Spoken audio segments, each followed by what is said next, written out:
Yeah, with those promoters in Cleveland doing all those festivals and shows, Bone and I were with the same guy, Kermit Henderson, with Dallas Rapid Creation and Diego Black. They managed us, and Bone, we did shows together. So I think they were like just, a couple little young boys. I was, not too much older than them, but I was going by MC Lori D, and they were Bone Thugs, and we did, Love Fest. We did Glenville Fest. We did a whole bunch of festivals together, so I was aware of them.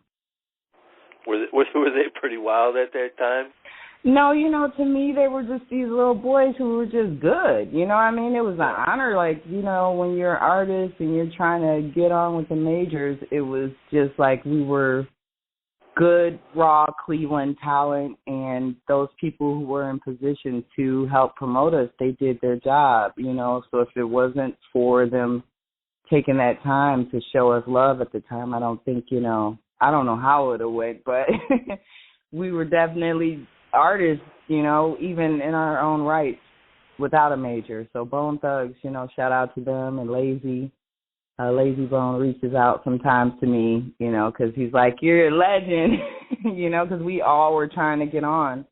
And 94, when Eazy-E came and we opened up, Bone Thugs opened up for him, I opened up, and Eazy offered me a record deal. And I kind of turned it down because I was working with Scarface at the time. I had just started working with him, so I was like, I think I'm just going to go with Scarface. And he's like, well, tell the boys to come in. And then Bone went in, and he signed them, and the rest is history. So I could have gone with Eazy-E. You could have gone with Eazy. Do you? Well, unfortunately, he passed not long after.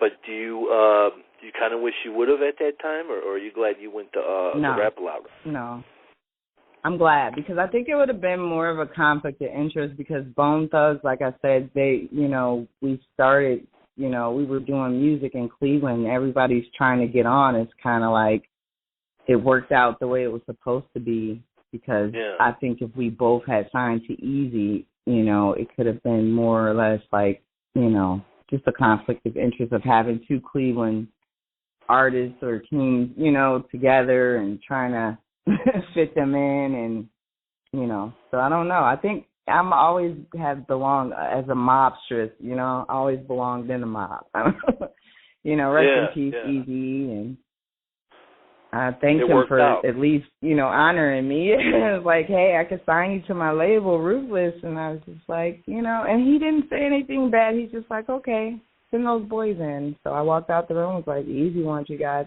And I didn't think about it like, darn it, this is Eazy-E. Yeah.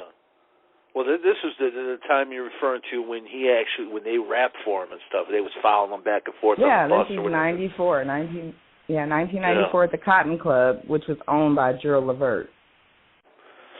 Wow, that's history. Yeah, and shout out to A.B. Walker, because he can tell you, because he was a witness to the whole thing. He's the one who brought Eazy-E. He just recently, he placed that whole contract on his page of that night of, when he brought Eazy-E to Cleveland in 94. So shout out to A.B.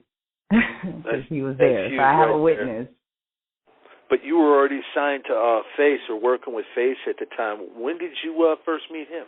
Make sure to subscribe to the channel, hit the bell for notifications, like, comment, share.